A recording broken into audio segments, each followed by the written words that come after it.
भारत ने कनाडा के PM Justin Trudeau के झूठ के व कबूलनामे पर सख्त प्रतिक्रिया दी है, जिसमें कहा है कि उनके पास खालिस्तानी चरमपंथी हरदीप सिंह निज्जर की हत्या में भारत की संलिप्तता का ठोस सबूत नहीं था।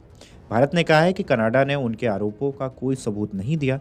इस विवाद के जिम्मेदार सिर्फ ट्रूडो हैं। दोनों देशों के रिश्तों की तल्खी के जिम्मेदार भी कनाडाई पीएम हैं। विदेश मंत्रालय ने कहा है कि ट्रूडो का यह बयान पुष्टि करता है कि कनाडा ने भारत पर लगाए गए आरोपों के समर्थन में कोई सबूत नहीं दिया है।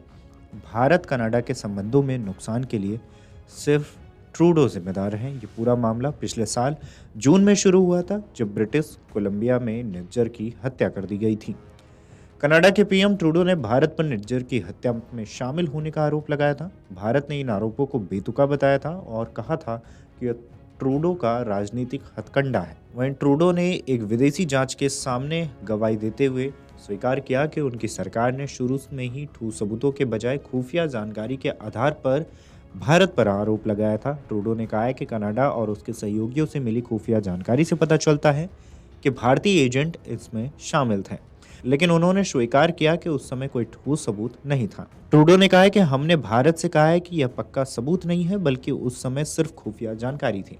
उन्होंने कहा है कि हमारी कोशिश थी कि पर्दे के पीछे भारत हमारे साथ सहयोग करे। उनका कहना था कि वो हमें सबूत दे जो भी आपके पास हमारे ऊपर है। हमारा जवाब था कि यह आपकी सुरक्षा एजेंसी के भीतर है, आपको ये देखना चाहिए कि वे कितने जानते हैं, आपको जुड़ना चाहिए। नहीं, लेकिन हमें सबूत दिखाओ। उस समय यह मुख्य रूप से खुफिया जानकारी थी, न कि ठोस सबूत। तो हमने कहा कि चलो साथ मिलकर काम करते हैं। भारत ने ट्रूडो के इस बयान को तुरंत खारिज कर दिया। विदेश मंत्रालय के प्रवक्ता रणधीर जायसवाल ने कहा है कि आज हमने जो सुना है वह केवल उसकी पुष्टि करता है जो हम हर समय कहते आ रहे हैं।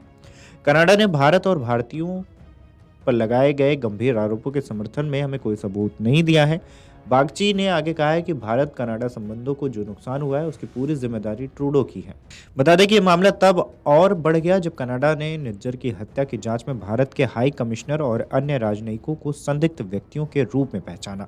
इसके जवाब में भारत ने कार्यवाहक स्टीवर्ट व्हीलर को तलब करने के बाद 6 कनाडाई राजनयिकों को निष्कासित कर दिया।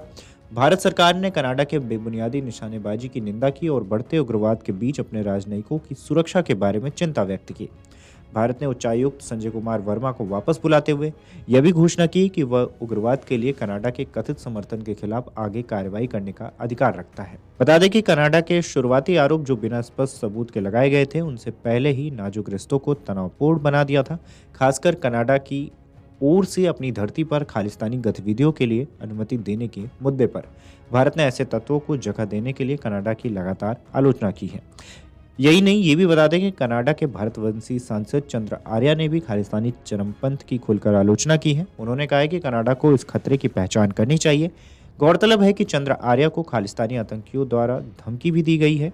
हाल ही में खालिस्तानी आतंकी गुरपवन सिंह पन्नू ने चंद्र आर्या को धमकी दी थी। इसके बावजूद चंद्र आर्या ने कट्टरपंथ को आईना दिखाना जारी रखा है।